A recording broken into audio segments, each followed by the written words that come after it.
Assalamualaikum warahmatullahi taala wabarakatuh. Bertemu kembali dengan saya Ali Hofi. Baik, pada kesempatan kali ini saya akan menyampaikan materi tentang hukum Islam. Pada kesempatan kali ini hukum Islam, pendahuluan definisi hukum Islam. Hukum Islam adalah aturan-aturan yang diturunkan oleh Allah Subhanahu wa taala melalui Al-Qur'an dan hadis untuk mengatur kehidupan manusia. Adapun tujuan hukum Islam yaitu menciptakan keadilan, kemaslahatan, dan kesejahteraan bagi umat manusia.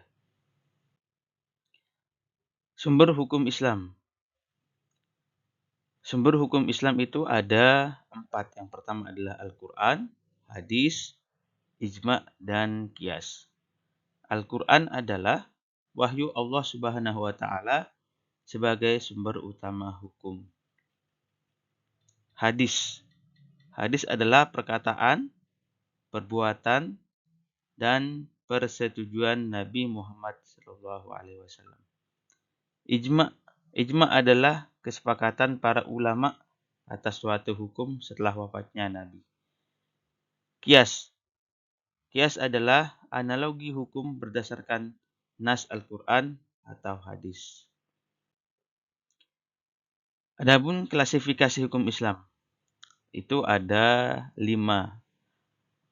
Yang pertama adalah hukumnya wajib, yang kedua hukum sunnah, yang ketiga hukum haram, yang keempat hukum makruh, yang kelima hukum mubah. Adapun hukum wajib adalah tindakan yang harus dilakukan, mendapatkan pahala jika dilakukan, dan mendapat dosa jika ditinggalkan. Contohnya apa saja? Contohnya itu sholat 5 waktu, kemudian puasa Ramadan. Yang kedua, hukum sunnah. Hukum sunnah adalah tindakan yang dianjurkan, mendapatkan pahala jika dilakukan, tapi tidak berdosa jika ditinggalkan. Contohnya adalah sholat sunnah dan sedekah. Yang ketiga, hukum haram.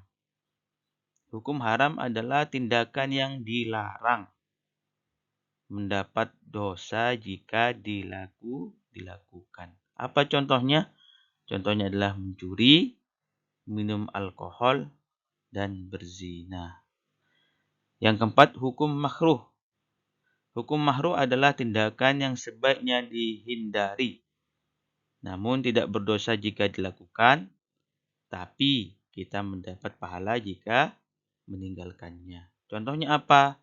Yaitu makan berlebihan dan juga berbicara berlebihan. Kemudian hukum mubah yang kelima, yang terakhir, adalah tindakan yang diperbolehkan. Tidak ada pahala ataupun dosa. Contohnya apa? Makan dan minum, selama barangnya halal, yang dimakan dan yang diminum. Dan tidur, dan tentunya jangan tidur lama-lama, tidur yang seadanya, yang sepasnya saja. Kemudian penerapan hukum Islam. Ada penerapan ibadah, muamalah, dan jinayah atau pidana. Apa itu ibadah? Penerapan hukum ibadah, aturan yang mengatur hubungan manusia dengan Allah, seperti sholat, zakat, puasa, dan haji.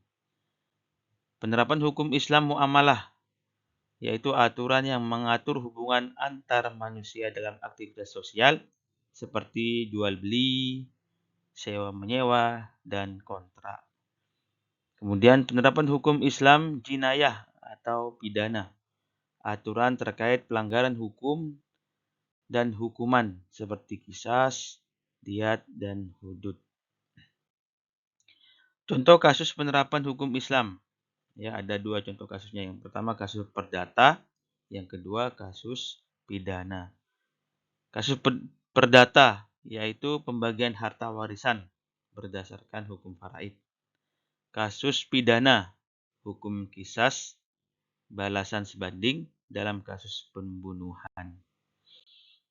Penutup, kesimpulan. Hukum Islam adalah pedoman hidup yang mengatur segala aspek kehidupan manusia untuk mencapai keadilan dan kesejahteraan. Pentingnya memahami hukum Islam. Dengan memahami hukum-hukum Islam, kita dapat menjalankan kehidupan sesuai dengan syariat dan mendekatkan diri kepada Allah Subhanahu wa taala.